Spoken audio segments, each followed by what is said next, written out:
Everybody, welcome back to the Identity Jedi Show. It has been a couple of months since last we saw each other, that we were here in this environment right now. So I'm happy to be back talking to you, spending some time with you. I got a great show lined up for you. We got some content that we're going to be loading up. We got some interviews with some of the key members over at Strata.io. They're doing some really cool things in identity. We're going to be talking about orchestration and really just kind of somewhere on the future of identity, getting some standards work in there as well. I've got to update you on some news, right? Since last we spoke, there's been a lot of things happen, but you know what? I do want to take this time to give a plug to the newsletter, right? The Identity Jedi newsletter. You can sign up at www.theidentitijedi.com. Let me move this over here, right here. See that? It's right there. You can go get all of the updates delivered to your inbox every week. There's even a website where there's blogs.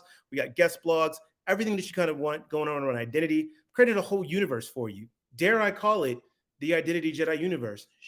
That's what we're calling it. So go check that out when you get a chance, and make sure that even if the Identity Jedi show comes at you late, because that's on me, that you can always still be in touch and know what the latest and greatest is going in. So let's talk about what's happened the last couple of months. I think the last time that I did this was probably January, maybe February. I think it was actually February, right? There was a lot had to happen going on. We were seeing acquisitions like crazy still. Then we had some announcements going on. Radiant Logic make their announcement of Brainwave at that time. Since then, we've seen some things heating up in the ITDR space, identity threat detection and response. We've seen Spira just most recently got a $15 million seed fund round. We had some other entrants going into that. We had a report that was dropped out by OORT, just talking to you about some different identity analytics things, which is actually pretty awesome. It was a really good report, fairly comprehensive with some good data and stats in there. So check them out and check out their report if you want to get into that. But we've been seeing a lot just kind of happening in identity in this first quarter of the year 23, right? So we've seen people kind of line up and kind of showing us the shift in where they think the industry is going.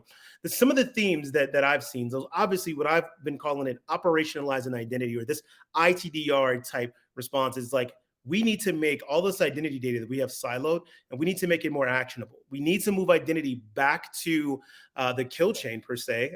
This a throwback to Mr. Darren Rolls in a talk he gave years ago. But we need to move identity closer to where the actual action is happening. How are we using all this identity data and all this attributes that we understand in a day-to-day basis to actually help us be better at security? We've been marketing for the past couple of years that identity is security. Well, I would offer to say that identity sure is part of security. I will agree with that, but they've been having a back seat because we've just been sitting here off siloed and kind of doing our thing. We're starting to see that, come to the forefront a little bit, especially with these areas. You've got things like Zilla Security, Authamize. I mentioned OORT, Spira, who I think it's Spira. I'm probably pronouncing that wrong. Should probably have notes, but you guys should know me by now. We don't do notes. We do this off the cuff. But I will, in the description notes for this, have notes and things like that. And also, these are things that I've talked about. Once again, quick plug for the newsletter. But we've had this space of people coming into this area of this kind of, meshing security and identity, bringing security to the forefront and helping you kind of understand and contextualize what you have as far as this identity data and what you can do with it.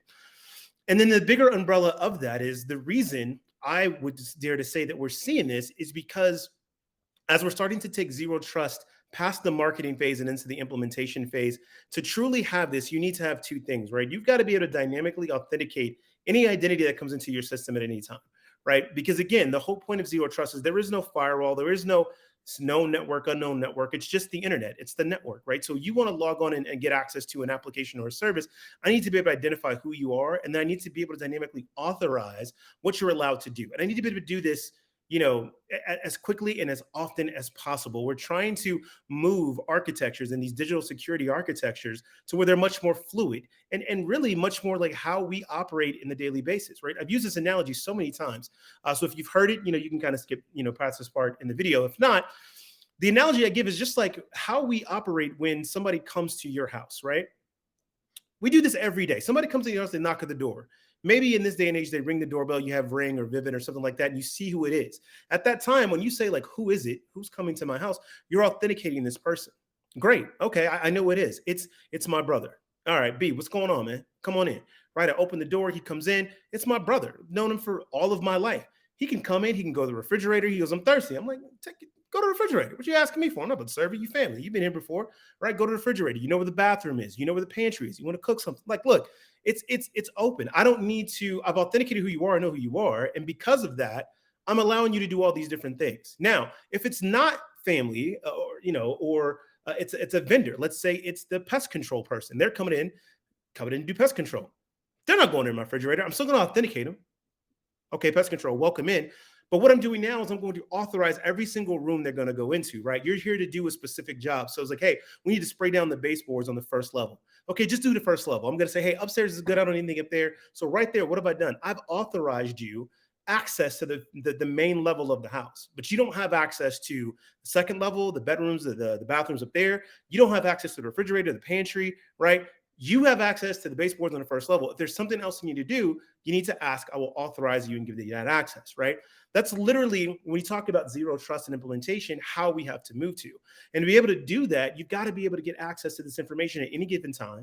What's an identity? What do they have access to? What have they been approved for? What do they actually have? Any policies that we need to run in place? All these things, we need to be able to make these decisions in kind of near real time as these things would happen. And then to do that, identity has to step forward. So all of that little rant to say that this is the reason why we're seeing this investment and we're seeing people move into this area of kind of operationalizing identity and bringing that to the forefront. I think we're going to continue to see that, along with consolidation. That's going to continue to be a thing, not always, but that's going to continue to be a theme that we see as these bigger companies start to absorb some of these, not calling them one-off, but the best of breed as we kind of spread all the way out. Now they're sort of consolidating, come together. And the biggest three you're going to see is IGA, PAM, and access management. Like those three are consolidated into a service. I think over the next 2 years, that will kind of be a thing where like you're going to get service offerings from just about all the vendors that handle all three of those. And for those that maybe don't have it completely, like continue to look at that, right? I think we will see some things happen there. So that's kind of what we've seen over the last couple of months. We saw some humongous breaches once again, of course, because this is the world we live in now, folks. We had AT&T with over 9 million, I believe it was 9 million identities breached. It's just crazy. We're continuing to see the same effort, but what's actually frightening to me and then a little bit disheartening is that we keep seeing the same attack base, right? It's a third party. Like, how do we not know this? We know it's third party and we know it's dormant accounts. This is the way, as they say in the Mandalorian. I can talk, promise you, I went to school, as it is Wednesday, April 5th, and there was a new episode that came out today, which I watched. And if you haven't seen the Mandalorian, I don't know what you're doing if you're a Star Wars fan, which, come on. But this is the way. We know that. That's been proven. We have spoken to this, that these are the areas that we need to shore up. Yet we still see companies not really being able to take the steps they need to on that route. And I believe that, one of the things that we have to start doing now as an industry is I think it's time for us to take a step back as far as how we talk to our customers, what we market to them, and the steps that we take with them in selling them products, and make sure that we're understanding like what's your plan and your process for what you're bringing into your organization, and actually helping them walk through this. And from a vendor perspective, I would challenge my vendors out there. Let's make sure that we can do some of these table stake things fairly quickly. I think we got full of ourselves, folks. Let's just be honest, right? This is a lucrative market. It had been for a long time. And despite everything that's shifting and happening with the economy as budgets are starting to tighten, it was a lot easier to say, hey, we'll get that done in 9 months versus we'll get that done in 2, right? Because there was just more money in 9 months. But there's a lot of things, there's still a lot of low-hanging fruit of things that we can just do from a product perspective that we can provide that just haven't been there. Now, having sat on the product manager side, right, and the product leader side and having to look at this, I get it. There's this push-pull of, well, I got to wait for the customer to demand that from me. If that's what the customer wants, I'll go and build it, right? And there's always this push and pull of wait for the customer to ask, then to deliver. Like we want to deliver what the customer wants. But I've always hated that sentiment in this area, because identity is it's not a clean, decoupled area. It is such a tightly coupled area of all these things that need to work together to deliver the proper use cases that we want to. And quite frankly, it's an area in which our customers don't really have a ton of experience. They know their pain, but expecting them to tell us exactly what the solution is a problem. And I think we've settled on that a little too long. So look, I'll stop there. I won't want to, piss off any more the vendor people that watch this, because I used to be one of you. I get it. I used to love having debates with product managers, and then I became one, and I was like, oh, sad reality of how life works. But without further ado, that's some of the updates and things that we've gone over the last couple of months. Again, if you want to be in the know on that stuff on a weekly basis, subscribe to the Identity Jedi newsletter, theidentitijedi.com. It's a free newsletter, people, completely free. There's even a referral program where you can get free swag. That's what it is. Like look, I'm bringing it to you, giving it back to you, the people. That's my Bane impression. So make sure you sign up, get that. There's some amazing blogs on there. I've had some guest blog writers do some really good blogs on there. So shout out to Dana Reed, shout out to Amar Rama for coming out and doing that. Got some more guests that are in the pipeline coming. So all types of good stuff there. But listen, the Identity Jedi show is not going anywhere. I'm going to continue to give this to you. I promise I will give it to you at least once a quarter. I was going to say I'll get back to the monthly, but it's about to be a busy couple of months, friends, because here's why. End of the month is RSA. I will be speaking at RSA at the conference. So if you're going to be in San Francisco at the end of the month at RSA, April 24th, I believe at 10:50 a.m., come check me out. I'll be talking about Web3. And then just a month later, we're going to be in Vegas for Identiverse, baby. Vegas, baby. Identiverse, baby, at the Aria Hotel. I'll be keynote speaking there as well. And that's going to be a good time. So I've got a lot coming up in the next couple of months. I promise I will try and get all of this together, keep giving you the fire interviews from the industry. I've got some ideas for some themes that I want to get into. I want to talk about authorization. I really want to do a deep dive into that. So if you're out there, if you know a lot about authorization, holla at your boy, contact me. Let's talk about it. I want to dive into that. ITDR, like I mentioned, identity threat detection and response. That's another area that I really want to dig into. I do have some things lined up for that. So some specials coming there that I'll be able to get out to you. I'll be changing probably the content of the Identity Jedi show and maybe trying to give it to you in smaller pieces. So that way you still kind of have these things. So that I wouldn't have to put it all together in 1 month. But the show is not going anywhere. So, stay tuned. If you're watching this on the YouTube, subscribe, get it. Let me know also when you go to the identityjedi.com and subscribe, because you're going to do it. You can leave comments. Let me know if you want the audio version of this, right? All this goes on video. It goes into the YouTube channel. Is the Ebony Ascent YouTube channel that is the media company and the platform that was created to put all this out. So it's always there. It's never. I'm never going to take that down. But if you want different formats, let me know. Get at me, and we'll make that happen. So without any further ado, any at all, I lied. One more ado. Listen, yo, I know you see the Lakers hat. You're wondering, Dave, you got a hat on. What's going on? Yes, huge Lakers fan. We're at that time of the year. NBA playoffs are getting ready to start, and my team has been on a roll. I'm so happy that they made these trades. It is so exciting. I love watching basketball. We had a great NCAA tournament. We had a great women's game, great men's game. For you sports fans out there, it is a great time right now. Baseball is just now coming back. I'm not that big of a baseball fan. But yes, so they had us because I'm a huge Lakers fan. I am rooting for my Lakers. They play tonight to get into the playoffs, to get a better seeding. It's going to be an amazing time. So now, without any further ado, let's get you to the interviews and the rest of the show. It's been great to see every single one of you. I mean, not literally because I can't see you, but you can see me. You get what I'm trying to say. It's good to be back. Let's get to the rest of the show.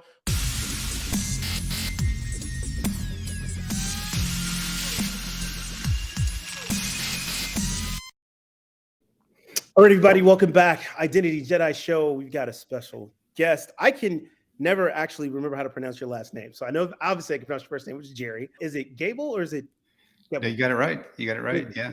Rhymes with table, or like Clark Gable. I should always just go with my first one. Mr. Gerry Gebel's here from Strata to come and just hang out and talk.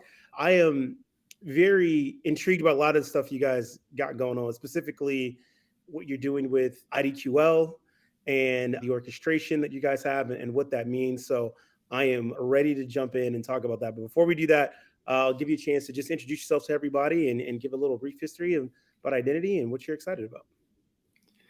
All right, awesome. Really appreciate, David, you having me on the show here. And I guess I've taken a bit of a long and winding road toward identity, getting started with security on the mainframe, actually, give you an age factor there. Yeah. Back at Chase Bank in New York. So it's working on mainframe kind of security topics. And then the World Wide Web was upon us and middleware became a thing. So transferred over to looking at security of those technologies. and ultimately got connected with some folks at Burton Group and joined them as a consultant, then over as an analyst, where I was on the identity management research practice. So that's when I guess identity became a separate thing from Yeah. security around the early 2000s or so. And spent a bunch of time there, and then over to Axiomatic, a fine grained authorization company based out of Sweden. It was an awesome time working with those folks, and then almost coming on 2 years now with Strata, working on yet another standard, as you mentioned, IDQL.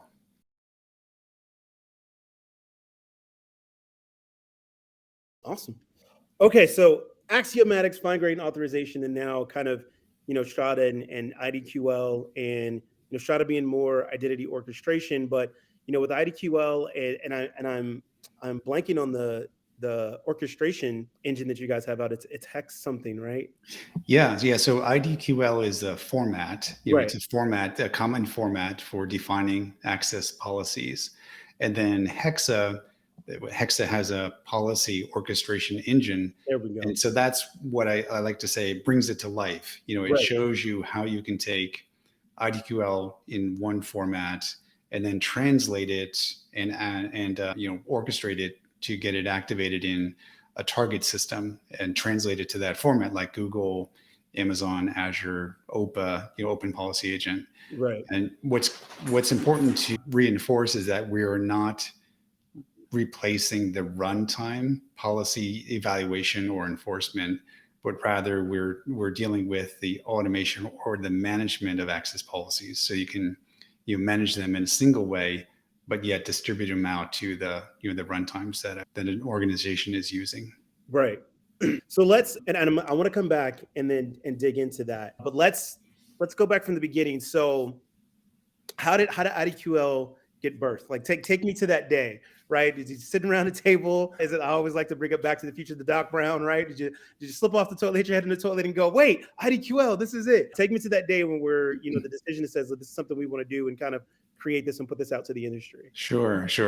Well, that moment predated my joining Strata, but you talked to Eric Golden Yeah. recently, and he's really the brainchild behind this concept, and I think it originates from his prior experience, working with Oracle and Oracle Cloud, and dealing with customers of that platform, and recognizing that the world is moving to a multi-cloud or deployment model, that most companies anyway, most organizations are not choosing just one of the major cloud platforms and they're going to embrace the full stack and put all of their workloads there. Rather, we see that you have most organizations deploying across different cloud platforms for different reasons, right? It could be they like the compute and the cost of compute here, but analytics might be better in some other platform, or there may be apps that they're consuming that have been built and deployed on a third platform, et cetera, et cetera.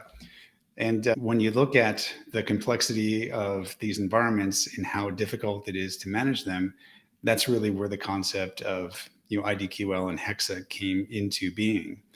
And Eric and crew, they've had experience at the beginning of other identity standards, because Eric was a co-author of SAML back in the day. So it's sort of in the bloodstream, in the DNA of the company to invest, not just embrace, but really invest in industry standards, because it's a bigger thing than just creating another proprietary product for Strata, but it's really something that the industry needs to address as a whole.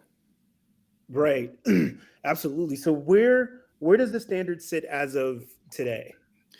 Yeah, so last summer we were accepted as a sandbox project at CNCF, the Cloud Native Computing Foundation. So we chose that environment because it's a vendor neutral platform. So they deal with, intellectual property concerns of our participants. And because we also wanted to focus not just on the specification part, just on the IDQL side of it, but really to work on an open source project that shows how it can work. And CNCF is a great place to do that today. So it's currently accepted as a project sandbox. What's kind of the steps to see it, kind of ratified or certified to be a, the quote unquote gold standard? Well, it's a matter of just getting more organizations to participate. We've got just about 50 folks in the working group today, and we've just been, looking at different use cases and, working on building out more capability within the software, and ultimately getting contributors, to come into the open source project. And we build these providers that connect to the different target platforms. So the idea would be that other vendors come in and build providers to their software and contribute it back to the open source, or they'll take the whole Hexa orchestration module and incorporate it into their software. So that's the next phase is continuing to build out the community and encouraging others to come in and adopt and support the project. Yeah, my hat's off to anybody that goes down the path of being on the working groups and getting standards. I had a very small taste of that with Skim and trying to get the privilege access management extension done to Skim, and the working groups and everything had to submit. And I could tell you it is not for me. Yeah, it's not for the faint of heart, that's for sure. Not that to say that you're afraid of it, but it's different, right? It's a different Yes. kind of environment. You're working to build consensus across potentially competing participants, and that's a different skill set than just working on your own software code and Right. building out your backlog and working on that and so on. It's a very different environment to work in. Yeah, absolutely. It really is, but it's definitely needed, especially in this industry. And I was thankful that, I remember when I first found out about Skim, and Skim kind of went through this kind of phase where it was announced and it was there, and then like nothing happened, right? And then it was just kind of like years, and then all of a sudden like adoption just kind of picked up out of nowhere, which was great. And then we start to see, how critical it is and how useful it is, right? And speeding up implementations and increasing connectivity and allowing, things like, just-in-time provisioning. And so you've got, vendors like, Okta or even Microsoft who can offer, these SSO products and just kind of provision in real time what they need because of the SCIM standards, right? And so I think for our industry, it kind of, Skim, and of course we've had SAML before, but I feel like here in this kind of this recent iteration, like this last kind of 10 or 15 years, Skim has really kind of shown the pathway of like, this is what it means to get standards and what we can do and how it can accelerate things. So I'm really excited to see that, to hope and see that IDQL kind of does the same thing, because it's, when I was talking to Eric and he laid it out and it started to click for me, I was like, okay, like this is one of those things that we've, as practitioners and implementers, when you start to look at the bigger architecture picture, we're like, this is a huge problem, right? Like, It how do is. we manage all this, right? It's never going to get done. We know what people are going to do. We know what customers are going to do. They're not going to manage it properly, and then it just leaves stuff out there. So to have something to lean into the fact that, look, customers are going to go multi-cloud, it's fine, and you've got solutions there to kind of still help them manage that. That's right. And I think one advantage we have as far as accelerating adoption is that the way software is built today, it's all API driven. And in our case, we don't need to wait till the cloud platform adopts IDQL natively, since there's publicly available APIs and documentation of how to configure access policy or how to write a policy for a target system. We can build that mapping within Hexa and then just call that public API. Right. So, but now that's not to say that over time we would really like to see the target system, whether it's Google, Amazon, Microsoft, or others, adopt IDQL natively. But we don't have to wait for that to happen, which was one of the really long adoption factors for something like SAML and maybe even Skim. Right. Right, because you have to wait until enough platforms adopt the standard in order to get that network effect. We're starting from a much different paradigm, and we don't have to wait for that sort of level to Yeah. get success.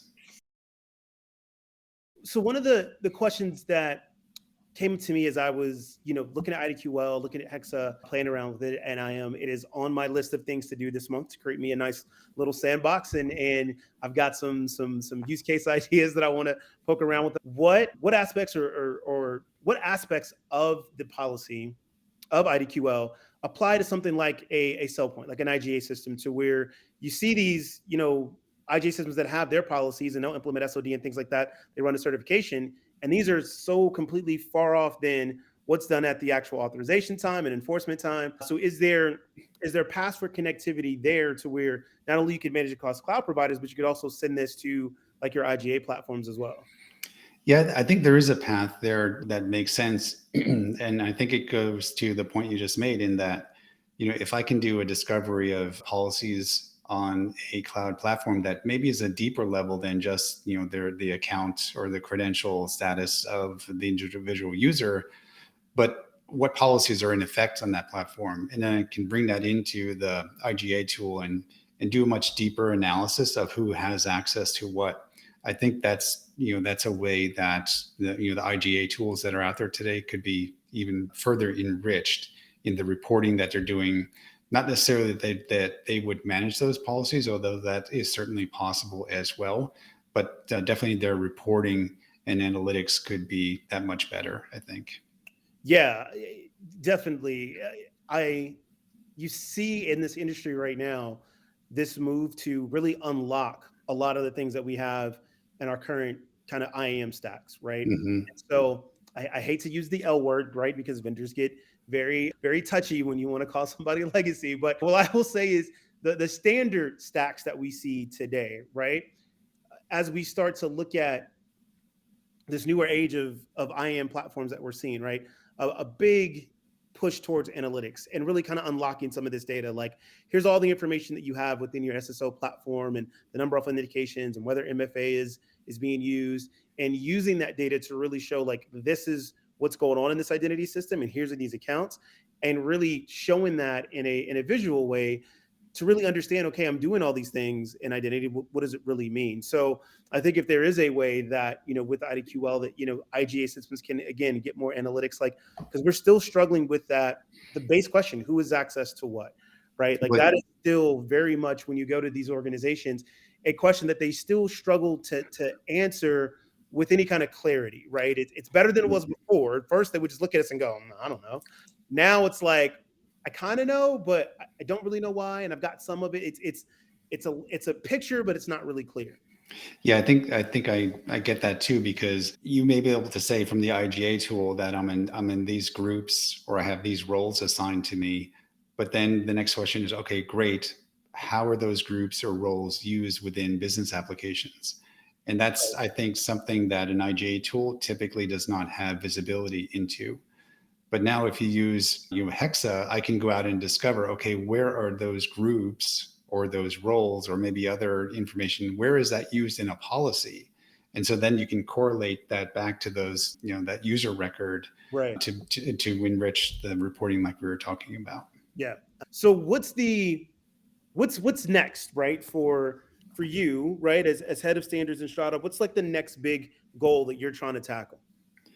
Well, like I said, we're really trying to further grow the working group, raise awareness, and demonstrate, some of the progress that we've made so far. So we're on a bit of a roadshow this spring. It's conference season. Yeah, buddy. Uh, so we were talking about Gartner IAM next week. So I'll be there, talking to folks about the project. But then I'm doing a presentation and demo at both the RSA conference next month, as well as the European Identity Conference in May. So doing a bit of a roadshow again this year to get the word out, show the latest progress, and really looking to get to the next level where we've got more folks on the vendor side looking seriously at the project and seeing how it does incorporate into their plans, and also seeing where customers are, and how we can continue to address some of their use cases. So if for people that are watching this and they're like, this sounds awesome, I want to get involved, I want to help out, what's the first thing you would tell them to do? Well, we've got a project website that lays out a lot of what we're up to and has different links. So that's hexaorchestration.org. And so that's got a link, for example, to our GitHub repo. So yeah, it's CNCF, so it's open source and it's publicly visible. We even have our backlog in there.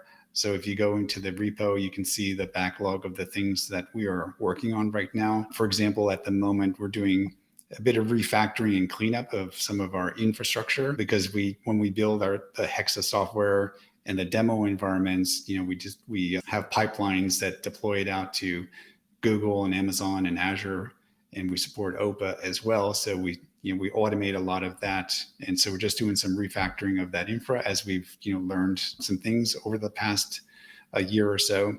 And then we're also specifically focusing on orchestrating policy, that is being able to convert policy from Amazon to Azure and back and forth.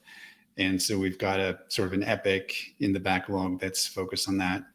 And over the Christmas and New Year's break, we had sort of a quick sprint to support the new Amazon verified permissions policy language, CEDAR, which was really exciting because we had a webinar about that in January and showed that sort of a quick prototype. And we want to fold some of that functionality into our demo software as well. So those are the sort of things we're working on right now. Well, look, there you have it, folks. You've got ways to contribute and get involved if you're excited like I am about everything that's going on with IDQL and Hexa. We've got the dates for the roadshow. So we got Gardner next week down in Texas. We got RSA. We got the European Identity Conference, man. Great. And Gerry's going to be everywhere the next couple of months. So make sure to hit him up and hang out. I will be at RSA as well. So Gerry'd love to catch up. Make sure we get lunch or grab a drink or something. Absolutely. RSA. We have to do a shout out for Identiverse as well. We'll be out there. So that's the wrap up of the conference season, of a spring and summer time frame here. Yep, there we go. We can't forget about Identiverse because it's Identiverse. We all love Identiverse. Right. So yeah, it's gonna be a busy couple of months for both of us, man. It is. All right, Gerry. So that's it. I appreciate you taking the time. Any last words you wanna give before we sign off? No, if you're interested, just hit me up. We'd love to have you as part of the working group. And David, really appreciate you inviting me to join the podcast here.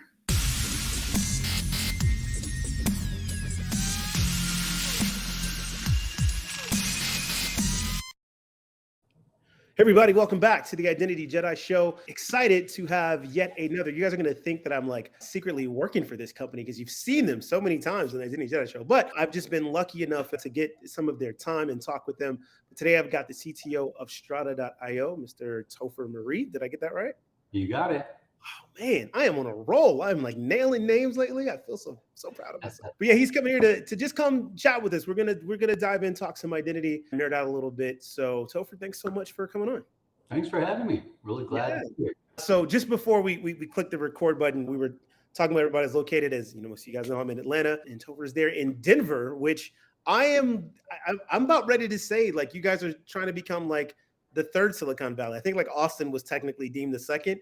Seem like you guys are trying to step up there. There's so many people that seem to be in Denver. Well, we've got some very interesting identity companies out here too, right? Ping Yes. Identity. That's actually how I got started in the whole space. It's because they're right down the street from where I am now. Yeah. Okay. Yeah. It's Ping's there. I know Optiv has a big. I don't know if it's their headquarters. I'm not sure, but I know they got a big building down there. They've got a big building. They've got a big sign on that building, so they're definitely down here. Yeah. We've got Jump Cloud. Also, Jump Cloud is headquartered in Boulder. I used to be I was co-founder and CTO at Jump Cloud as well years back. Okay. So they're near and dear to my heart as well. Yeah. All right. Well, look, since you brought that part up, let's go ahead and jump right into it. Let's give us a brief, history of Topher and identity. How did you get into this crazy, wacky industry that we all know and love? Yeah, I gave away a little bit of it. So I got started at Ping Identity back in like 2006 or something, back when it was just a little company where you could still have lunch with the CEO on your first week. I think that they've outgrown that size since then, but was there for a while. And then I went to a company called Simplified with Eric Golden, my co-founder now. He started that company around 2007, 2008 or so. And then I left that around 2012. Yeah, I think that's right, in order to be one of the co-founders for Jump Cloud. From there, I have also been at Auth0. I was one of the product owners at Auth0. I went to Oracle for a year, worked as an architect on their IDCS project. And now I'm here. Now I am a co-founder and CTO of Strata Identity. All right. Nice. Okay. So you had the 1 year stint at Oracle. I'll save my comments for another day. I got some. You always learn something from everywhere you go, right? That, you know what? That is very true. That I will say that is very true. There's many stops along the way that I've had that I'm like, not the greatest, but I did learn some things. Yeah. Big companies have their great sides and their not so great sides, and Yeah. one of the things about them is that you could just get bogged down and only know that culture if you're there for like 20 years or something. Yeah. And that's true of any large company or a small company as well. Yep. Very true. All right. So tell me about Strata, right? So you come in here, you got this space of identity orchestration. What about this space for you was exciting?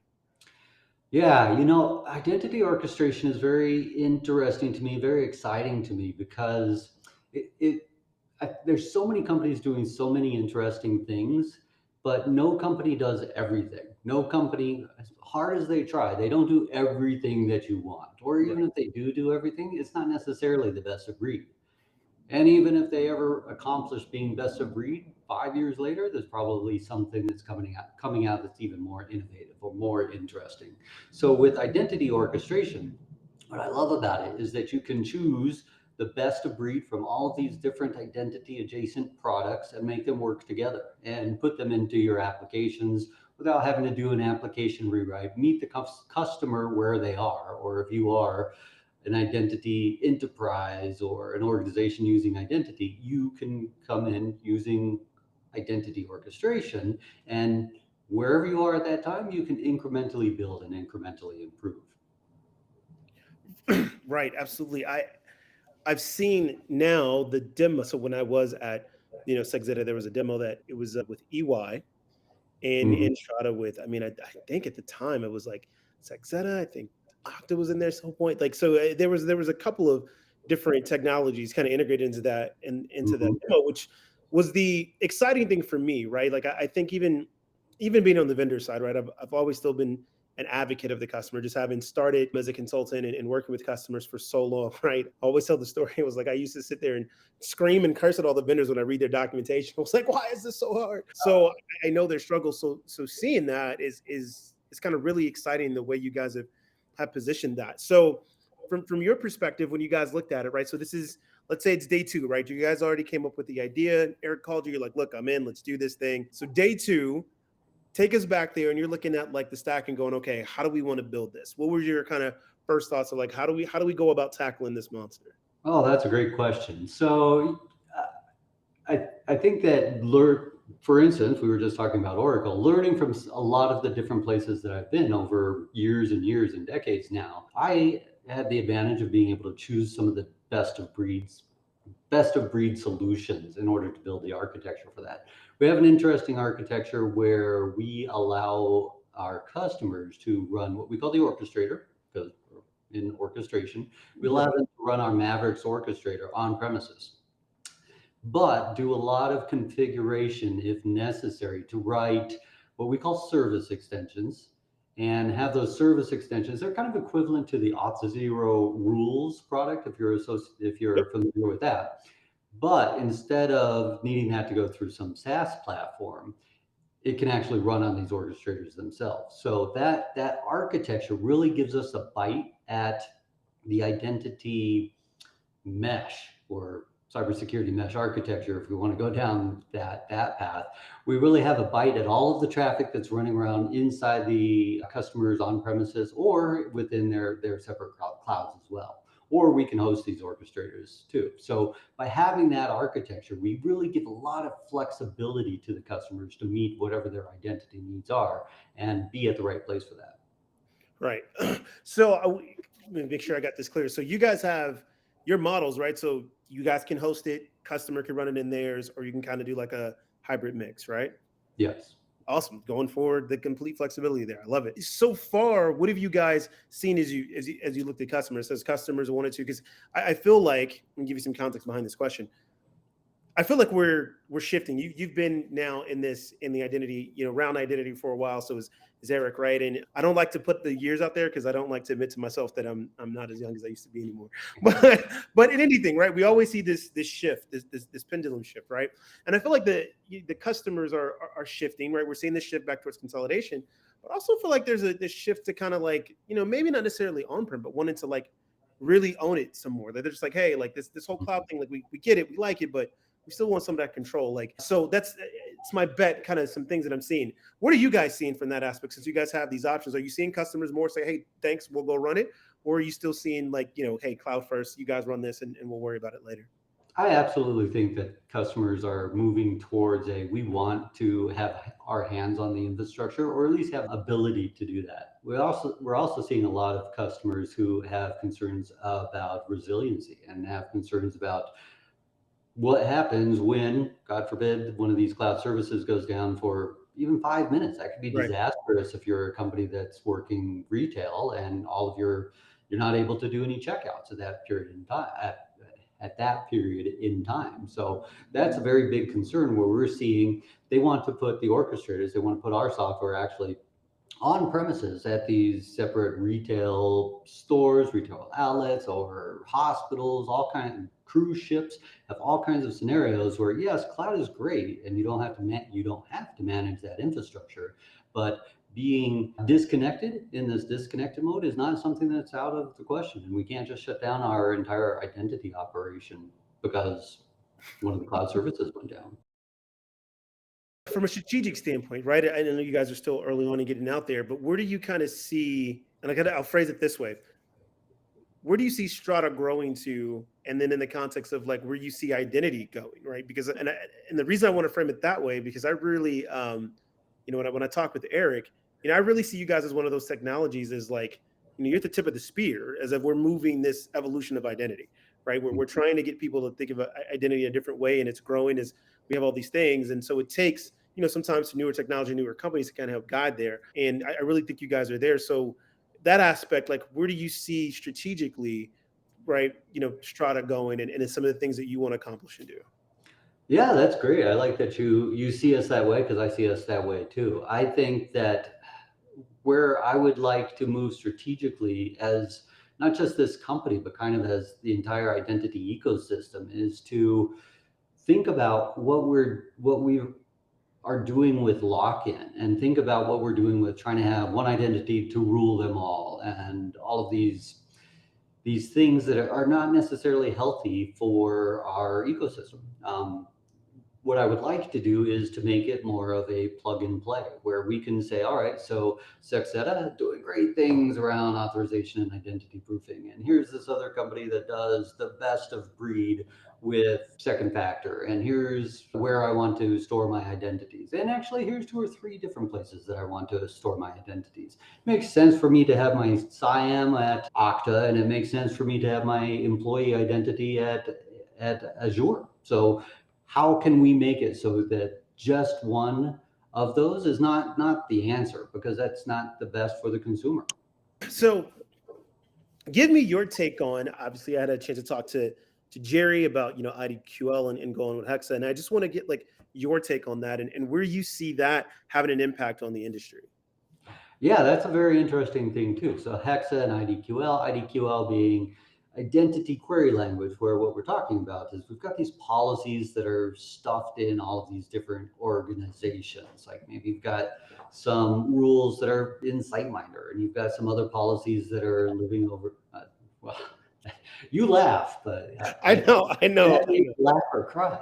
We have so many customers who we're helping them move, let's call it legacy policy enforcement, out of SiteMinder and into more modern identity, like basically using this tool in order to read what they have for policies that are in SiteMinder, and how do we then export that, move it to Azure or move that to Cognito, and then start enforcing those policies in those modern stacks.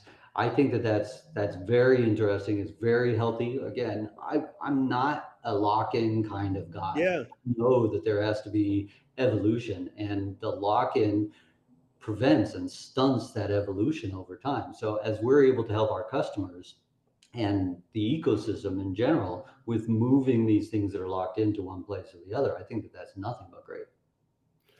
So I want to come back to that, right? So you're an anti-lock-in guy, which I'm with you. I get it. So what's how do you see the industry shaping to that, where a customer truly can have a, kind of non-lock-in environment. Like, just kind of paint your utopia of that, where a customer is not locked in and they can kind of choose what they want. Like, what does that look like for them? What kind of, what kind of tools are they using? What kind of use cases are they able to do? Kind of paint that picture for me. Yeah, well, it is an idyllic picture, but it is not necessarily realistic. There's a tension there, right? Yeah. The tools that do multiple things and do have that integration across them, that's wonderful. And when you can use that, that's great. And well, I don't mean to go back and pick on SiteMinder again, but that was the best of breed 10, 15, 20, whatever years ago. And people were like, yeah, this is great. I'm doing everything in it. Now they've got their software so locked into that it is a painful and expensive experience to get out of that. Yeah. And that really is the tension that lies there between those two things. So yeah, I've got one vendor that does everything, and that's great.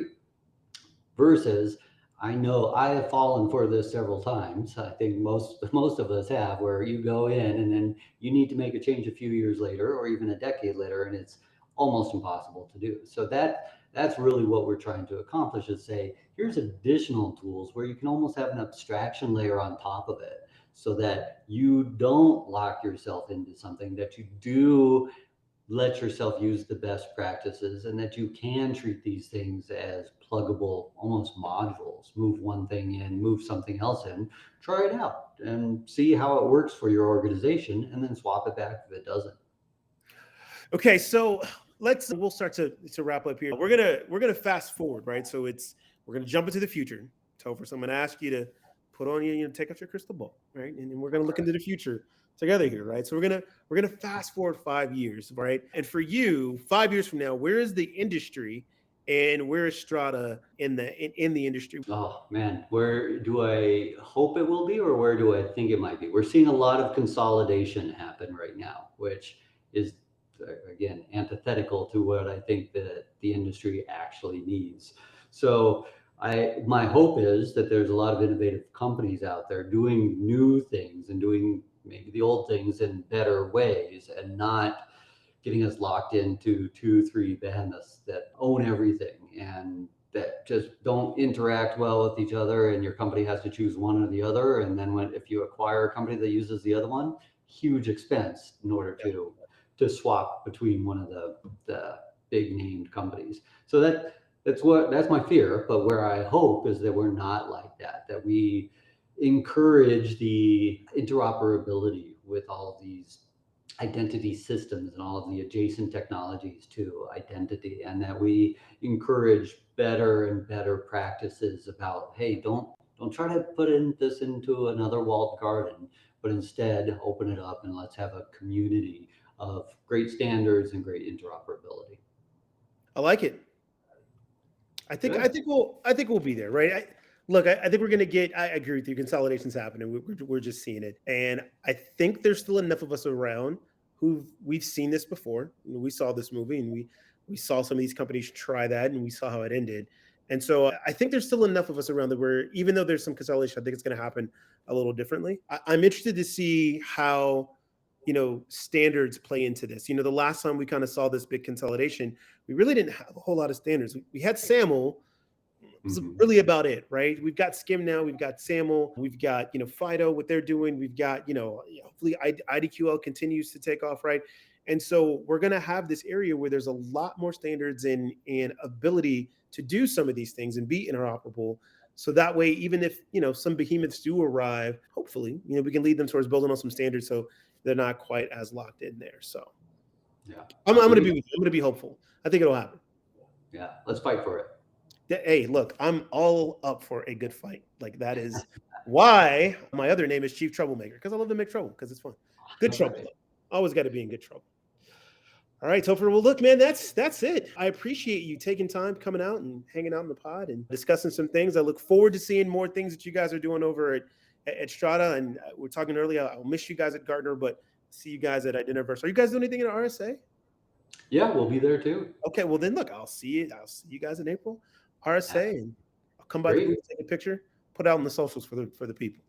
Beautiful. Love it. Looking forward to it. All right. Thanks. All right. Thank you. All right, that's a wrap. Like, that's it for the Identity Jedi Show. Thank you to my guests, Topher Marie, Gerry Gebel from Strata.io. Thanks for coming out and nerding out with me talking about identity. Folks, I hope you enjoyed this version of the Identity Jedi Show. Again, keep checking back at us. We'll be dropping this every month as close to the month as possible. If not, you will at least get a drop a quarter. So you got one for April, right? For the second quarter, you'll get one. You'll get one before the third quarter. I'm going to get back to monthly. I'm going to make that promise to you right now. You are going to get an Identity Jedi Show every month going forward. I just don't know on what date, but just make sure you're going to get it every month. Anyway, thanks for hanging out. We will see you guys around conference season, either in San Francisco or Vegas, or just on LinkedIn, whatever. Holla at your boy. Identity Jedi Show. Identity Jedi. Out. Be good to each other. Be kind to each other. Love each other. See you soon.